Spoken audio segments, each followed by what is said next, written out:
Hello guys, I thought of walking you through my cooking and coffee making process this week, and especially for this vlog. So not much me, more of the food I eat. One thing that I do want to share though is when I make my meals, they're usually like I follow a capsule, not wardrobe, but like capsule set of ingredients. That way I don't waste anything. And whatever is on my fridge and pantry at the moment, I try to use it up first before I create something new or like make something like pasta or something. So yesterday I finished up the last cup of rice that was there. That's why I made XO fried rice. And today I actually don't know what I'm gonna do for lunch later. Usually I also do have a set of lunches that I want to prepare that I make a list of every Sunday. And if you want to know more about my kitchen, let me know so I can give you like a kitchen tour.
So the first time I made bibimbap at home, it was too much sauce. So I'm gonna try if this one actually tastes better. And hopefully it does. I lowered also the amount of gochujang because I'm not, like I'd rather not eat it too spicy. Yeah, I think this is a great balance of different flavors. Would add a bit more honey, but I don't really want to add too much sweetness, but it's pretty good.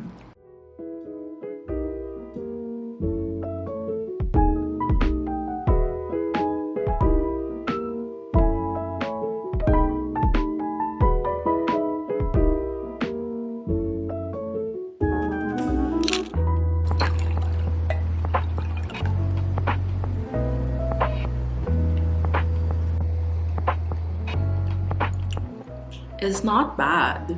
I mean, I'm not a huge fan of milk-based coffee, but sometimes I just crave it for like dessert or something to like cleanse the palate and not make it too acidic.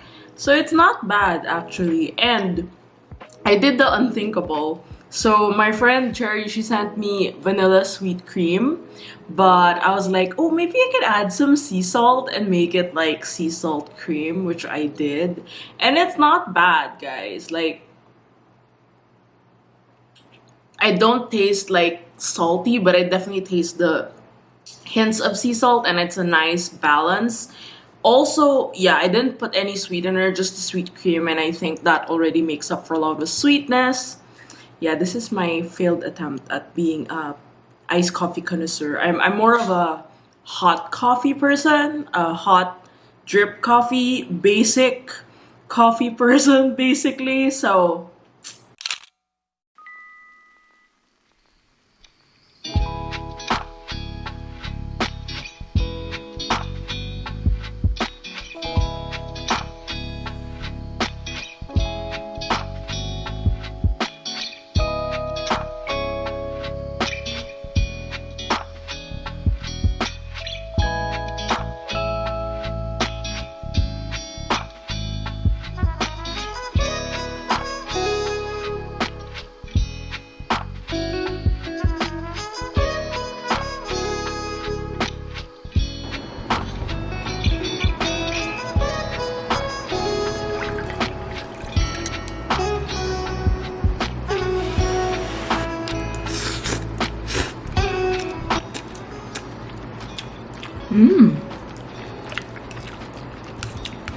the soup sort of evaporated, but I won't blame it because I don't mind not having that much soup.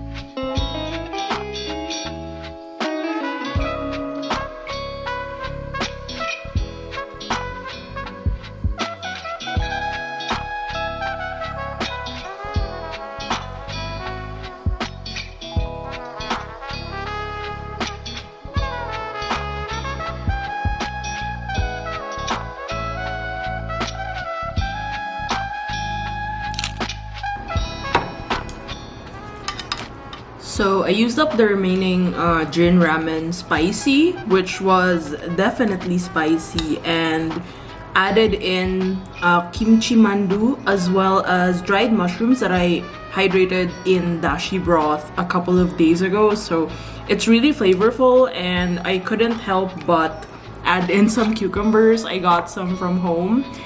I'm gonna try the broth first to see if this actually makes sense. It's actually also, I didn't put a lot of broth, which is nice because I know, it's hot season, it's summer.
Early start today. It's 9 actually, and I had a call at 8 o'clock today, so I decided to make brunch. And my all-time favorite is shakshuka.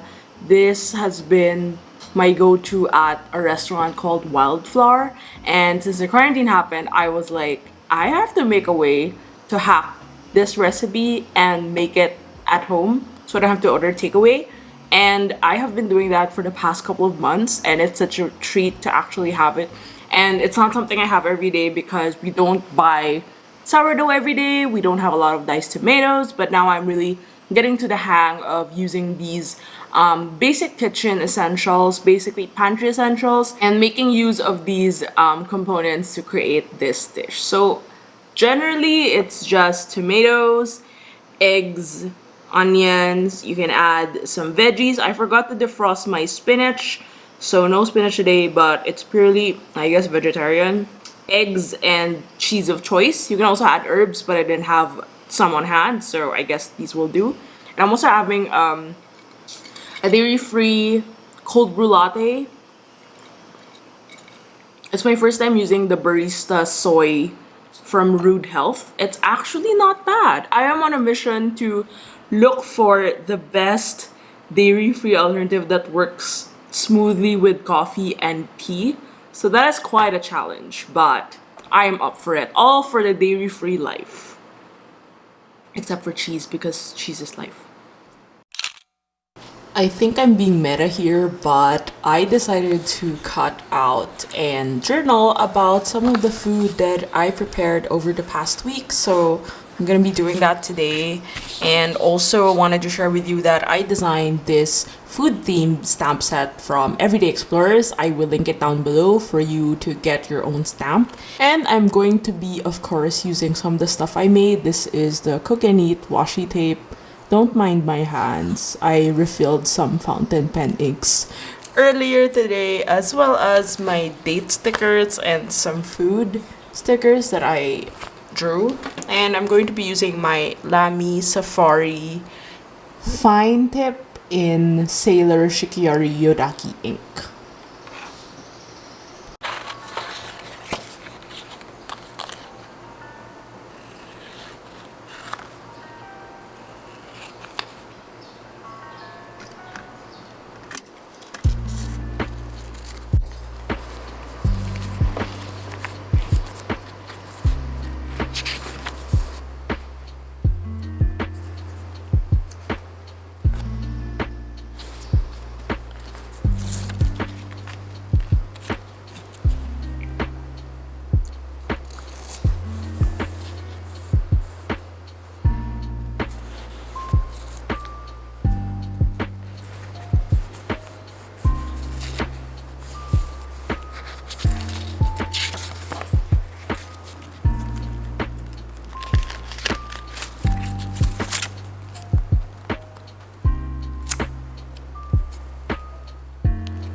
Yes, ma'am. A lot of water under the bridge. Some of the old songs. Yes, ma'am.